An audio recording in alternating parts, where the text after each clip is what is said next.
દીકરા, આ પૂનમ સામાન્ય નથી, કારણ કે આ પૂનમમાં કેટલાક દીકરાઓને પહેલીવાર કુળદેવીના દર્શન થાય છે. આ મજાક નથી દીકરા, આ વાત 99% લોકોને ખબર નથી. દરેકના ઘરે કુળદેવી હોય છે, પણ દરેક દીકરો એ દર્શન માટે તૈયાર નથી હોતો. પૂનમની રાતે માં સામે નથી આવતી, માં મનમાં ઉતરે છે. દીકરા, ધ્યાનથી સાંભળજે.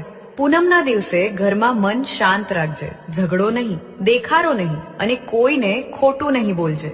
જો ઘરમાં ગાય હોય તો એને શ્રદ્ધાથી રોટલો આપજે. આ દાન નથી, આ ઓળખ છે.